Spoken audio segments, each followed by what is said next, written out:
Good evening. This is Second Chances with Pablo Agrio. Today I have a special guest with me, fellow author Takasha Stevenson. And before we get into the meat and potatoes of today's program, I just want to say if you like what you see, please hit that like button, subscribe. We join us every Friday. Every Friday we're going to have a new chapter of Second Chances with Pablo Agrio starting at 8:30 Eastern Standard Time. And so, without further ado, I want to bring my friend and fellow author into the program. How are you, Takasha? I'm doing good. How are you? I'm doing great, man. I'm so excited to have you on the program, man. This is such a blessing.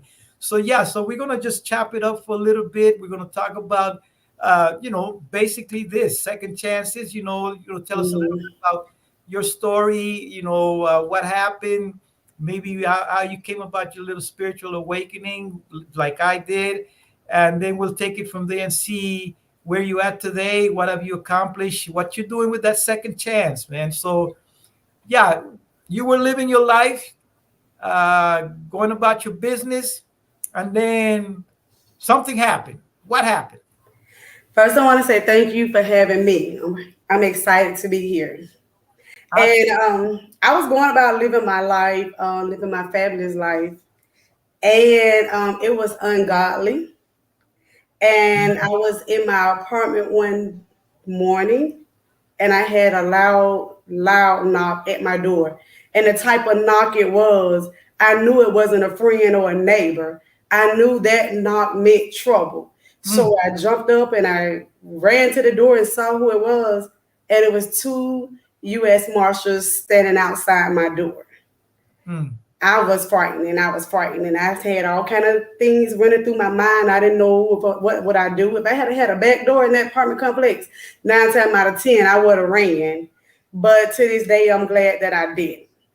But I was So what happened? Then these marshals showed up at your door, and this resulted in an arrest. yes, they had came to make an arrest for money laundering. Mm, And I was like, money laundering. I mean, I'm working. I recently owned a hair store which had just burned down, and I had got a fat insurance check for that. But that's not what they wanted to hear. mm, So I took it to trial. After I got the money laundering charge, I took it to trial, and when I went to trial, I lost. After mm. losing a week trial, I was devastated. I was just devastated. It wasn't a God. Like God who? Like I was so angry with God. I was angry with anybody who mentioned God's name to me. Yeah. So So after when you being say when sentenced, you say that you lost, that means that this resulted in some kind of loss of liberty. Is that yes, is that a fair thing to say? yes, yes, So yes. we know that with loss of liberty, comes your that means your life would turn upside down. Woo, Yeah, yes. tell us a little bit about how that impacted your family, your friends, their neighborhood, et cetera, et cetera. How was that? How did that affect your life? When I first went off, I had family, friends, they were devastated. When I got the guilty verdict and the sentencing in the courtroom, like they exploded. They exploded. They had to jump up and run out the courtroom. And I was standing there trying to be all tough and hard. I turned around and gave them that mean mugging look like, why are y'all crying? Why are y'all acting like this in front of the judge and the prosecutor? Yeah. So after I was sent off to prison, which when I was sent to Greenville, Illinois, Mhm. and all the way from Alabama, like that's when it really hit me. Yeah. Like it did something to me because they sent me so many miles away. So So I that knew was a I knew long it was real. that was a long bus ride for you, huh? Oh yeah. Oh yeah. Many bus rides. Not one bus ride. It Many. was two bus rides and two plane rides. Because they don't transfer you in one day or one ride. They have to make sure nobody's following you, that Right. you haven't tipped people off about your move. So Right. it basically took them like almost a month to get me from the Mobile, Alabama courtroom to Greenville, Illinois prison camp. So yeah, so just so that the audience can understand this, you're a mother, your children Yes, are left behind, you're on a bus ride to the penitentiary. You've yes, never been there because you're a stand-up citizen. You've never been in trouble with the law. This is your first encounter with the system, and there you are on your way up to the river, so to speak, yes. and you have no idea what's going to happen. What's going through your mind? What do you think? What do you think is going to happen? What are you going to see when you get there? On those bus rides, I just kept praying. On those bus rides, on those plane rides, I just knew God being God and God can do anything, like anything. I was just waiting on him to come save me. I didn't know who he was gonna send, how it was gonna get done, but you could not tell me that he wasn't coming to save me some kind of way before I ended up in prison, Yeah, in a cell. in a cell. Boy, Yes. when they close that door and you hear that thing clink, that's when you really know you're in trouble and there's nobody else there to help you but yourself. Now you enter into survival mode. Now you That- got to figure out how you're going to adjust to this new life and how you're going to survive. Tell us a little bit about that. So when those doors closed and I realized that I was there, like I Hmm. was there. This is it. You have made a home for 41 months. This is your new home. I was angry. I Hmm. was angry. I didn't want to talk to anybody. I didn't want to call anybody. We was able to use the computer and send emails out. I didn't want to email or write. I told my family, do not come up this road and visit me. I didn't want anybody to come up the road and visit me because I didn't want them to see me cry Hmm. because I am very hard. Like Yes, my yes. heart was already hard before this because I have went through so much in my life. So no, I didn't want nobody to see me cry. So I asked them not to come see me. Of course, that didn't go exactly as I planned because I did encounter 3 visits total. But when those doors closed at night, I had a war going on in my head. Everybody was in trouble. My family was in trouble. I was ready to point them fingers and blame you, because you could have did this. You could have told me this. You benefited off the money too, and now you got so much to say about me behind bars. Like every thought, every evil thought, every bad thought, everything that was said, it came to my mind, and I was ready to point the fingers at anybody at that time. Yes. And I was landed in prison because I was receiving child support through my Wells Fargo bank account from my baby daddy who sold drugs. Mm. Trial tried to fight it. I lost it. They didn't care about me. Why about it being child support? Like you can't receive any illegal funds in a financial institution. So I was very angry at him. As a matter of fact, my whole bid, I did not forgive him. I had been home probably a couple of years or so before I had forgiven him.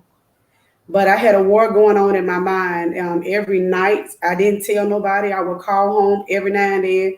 I'll be on the phone with my family. As soon as I get off that phone, I'm going to take my shower because I know that I'm emotional now and Mm. I want to cry. So Yeah, I basically took a shower a lot of times when I made phone calls because I didn't want the prisoners there with me to see me crying. I didn't want them to see any tears. understandable. So obviously, horrible, horrible time, uh, very traumatic, but you survived. You survived Oh, somehow or another. You managed to get up, make it through the days, and time started to passing by.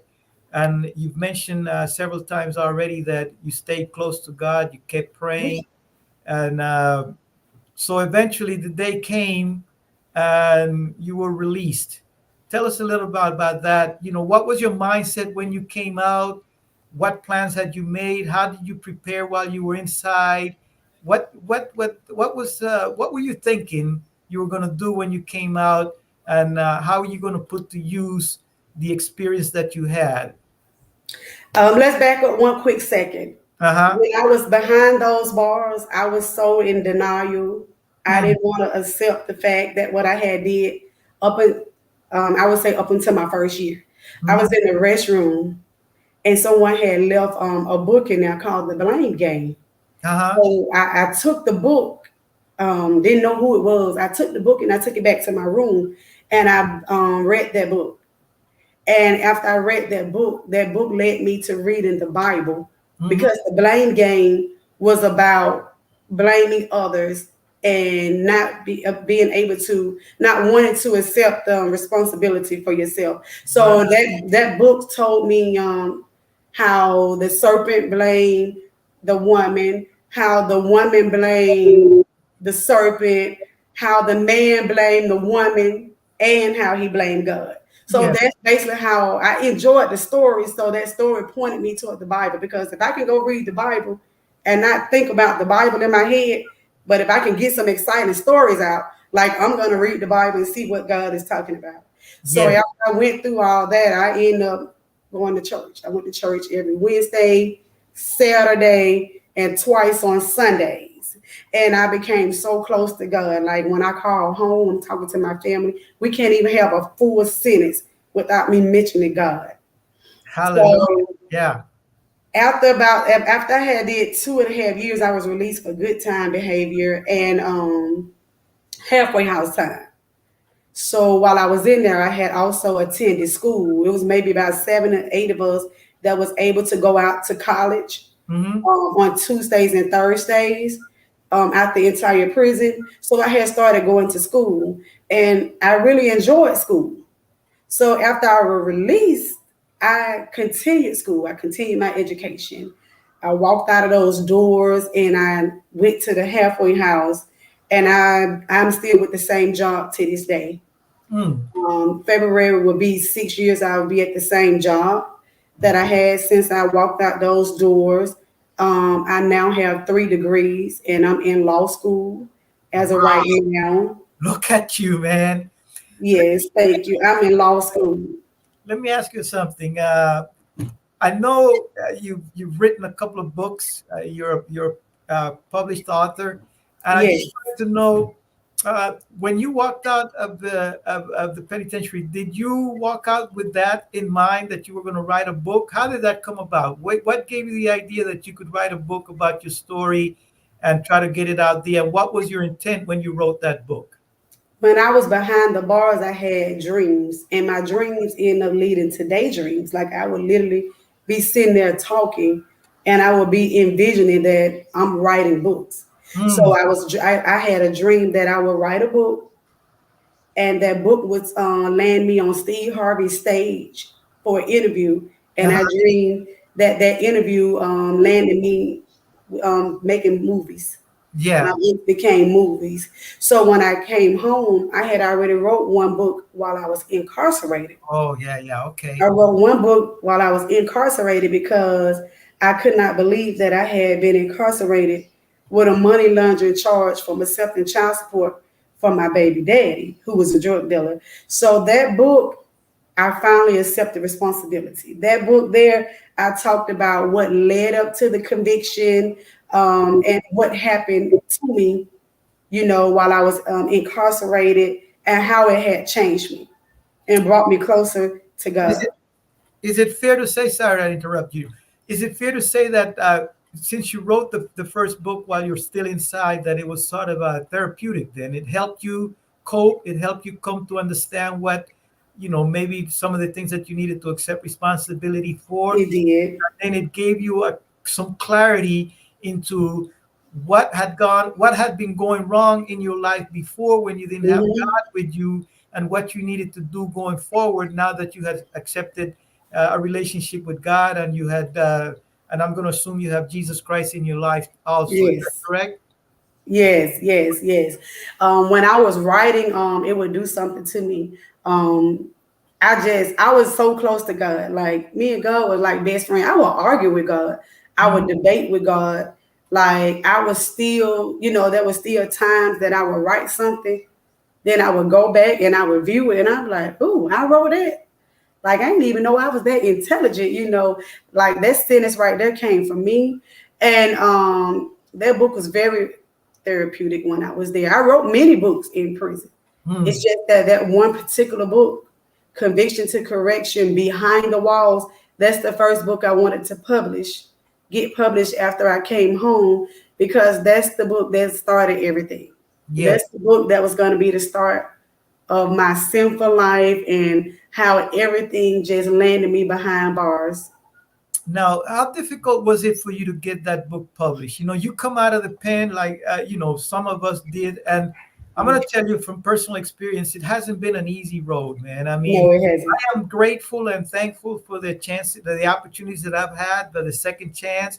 And I can honestly tell you that, I'm living a decent life. Is Hmm. there's struggles, there's always issues that I have to deal with, and I'm still dealing with nightmares and what have you from things that I've Oh, experienced. yes. But I continue to fight, and I think that you're a kindred spirit in that regard. Maybe you can talk a little bit about that also. How Mhm. difficult was it for you to get published? What obstacles have you had to overcome? Have you had to face issues with people accepting your story, embracing it? What kind of things have you encountered? Let me hear what you have to say, and see if maybe Okay. we've experienced the same kind of things.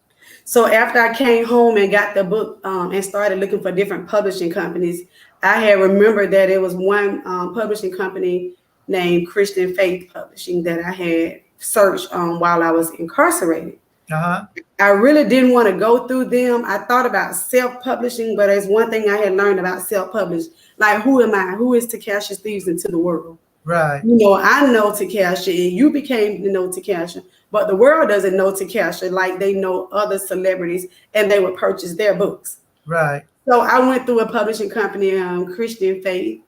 The process took like a year and a half because I financed it my own self. I didn't want any help from family and friends. I Mm, didn't want anybody saying, "Hey, you owe me a book." Every time you write books, you owe me because I help you mm, pay for this.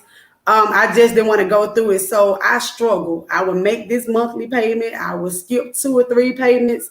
They mm. would be writing me, telling me they're about to end the contract, and I would just miss bills and pay for to have that book, pay that monthly payment for that book to Wow. continue being publishing and going to the next stage. And so before I know it, that year and a half was up and my book was published. And I don't owe anybody. I do give away free books here and there to different people who I meet on the street and feel like the book can help them, or different organizations. But I am glad that I published it myself. Today, I am breaking away from that publishing company after 2 books. I'm on my fourth book, but I'm breaking away from that publishing company. I think I have like 30 days left Mm. before my contract ends, and I will self publish now. I'm self publishing because I'm going to do everything in my power to promote it. Yeah. Well, listen. As you know, I got myself a copy of your book here, Conviction to Correction. I told Yes, my thank audience you. to take a look. There you It go. looks good. And and I got to tell you, I was very moved, very impressed by the writing, and some of the things that you said there, I echoed those sentiments. I mean, I could relate to that. So, anybody who's out there struggling with these kind of issues, man, I strongly recommend it. And Yes. there is a lot of wisdom in there. So, thank you very much for that. So, now you said you've embraced other projects. What Tell us a little bit about these other books that you've written. Is it the same topic, different topic? What kind of topics are you addressing now? My second book is called Conviction to Correction Beyond the Walls. This Okay. book is talking about all of my accomplishments since I've been home. I didn't have the third degree at the time. I had only the 2 business degrees at the time. So this book here is talking about my business administration degree, how I suffered while I was trying to work as a felon and go to school and pay for school and to publish that book also. It's talking about how family and friends had changed. Hmm. If I didn't go to the club, certain people didn't want to hang around me anymore because before prison, I tore the club up. I was in the club just like I was in church. I Hmm. was in the club. So, like, if I'm not going to the club, I have certain people that not calling me, don't want to hang this weekend or whatever. Um, Also, I just everything came out my mouth was like, God, Jesus. I'm basically giving you different when I'm talking to you. I have basically gave you a story in the Bible so you can see how your life or this person's life or my life is similar to somebody's in the Bible who already went through what we're going through now. And if we want help and need help, all you got to do is just run to the Bible. Yeah. So that's what the second book is talking about, conviction to correction beyond the walls. And I was talking about how certain friends and family, how they wasn't who I thought they were. You know, when I go back and look over my life, like I can understand how I became a felon.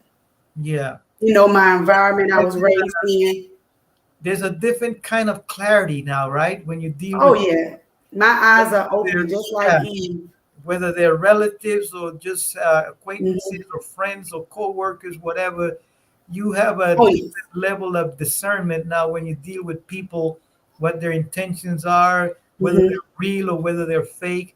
And so I would imagine, I don't want to put words in your mouth, but I would imagine that your life now being what it is, you have a Mm. whole new set of friends, probably Yes. have a stronger relationship with your children and your significant other. So all what used to be is no longer.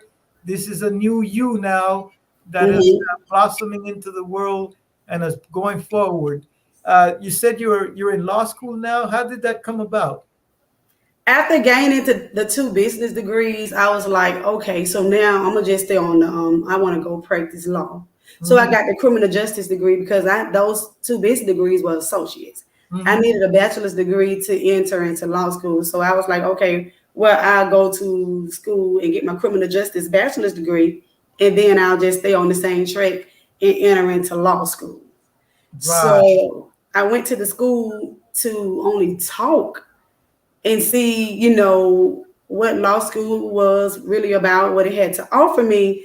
And I ended up being taught, and I just enrolled in school like the next day. I was gonna take a break because October the 2nd, I'll be home 6 years. I've been in school for like 7.5 years because before I came home from prison, I was in school a year and a half. And Yeah. I've been in school basically the whole 6 years that I've been out. So So you've been out 6 years. You've written two and published two books. mhm. Maybe a third one is on its way. Is that correct? Yes, the third book is already here, but I wrote a chapter. This No. book is called Secure, a woman's playbook to a life of stability. It Hmm. is really great. I have paired up with 13 more strangers that I have not met, and I will be going to Virginia sometimes in November of this year to meet these ladies. And everybody has a story. A My story is talking collaboration. about emotional abuse. Yes.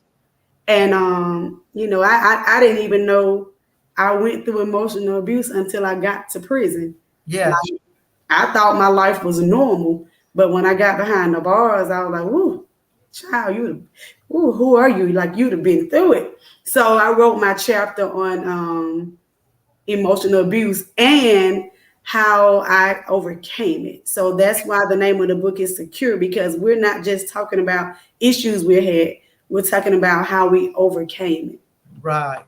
So, Mhm. man, I'm so proud of you, man. 6 years and you've accomplished so much. Couple degrees, got your Yeah. bachelor's, you're in law school. Mhm. So, are you doing public speaking? Are you talking about your experiences in the community? Are you reaching out, trying to help others? Tell us a little bit about that if you are doing anything like that. I do a little public speaking at churches from my hometown, but I haven't did any major public speaking. I did go to when I first my first year at home, I Hmm. went to a boys and girls club Hmm. and I did my first public speaking there. But lately, I've just been going to a few churches here and there doing public speaking. And I was supposed to start going into the prisons here in Alabama in July, but I have been procrastinating. So Hmm. I do have my paper now. I have to get one more paper signed and notarized because of my background. Right. They have to approve me to go into the prison. Yeah. So Yeah. sometime next week, I will get that notarized and signed, and I should be entering into the prisons of Alabama, men and women, Yes. speaking to them sometime in October, letting them know, hey, if I didn't tell you that I was a felon, you wouldn't even know it. Right. if So, I didn't tell you. So second Takasha, chances. what do you plan on doing with that law degree? You're going to practice criminal defense? You're going to be a politician? What are you going to do? In the beginning, I wanted to get this law degree to go in there and free every criminal. I want to free every criminal, murderers, burglars, robbers, rapists, drug dealers, You want to go up? white collar crimes. I Yeah, want to free everybody. But since I've been home and I realized that crime is real and life is real also and death is real. So with this law degree, I want to take it and I want to help the youth. I want to start with the youth. I want to start and I want to help them because I don't want any more Takashas out there. It right. is so many young ladies out there who date drug dealers, and Mm, we do not know the end results.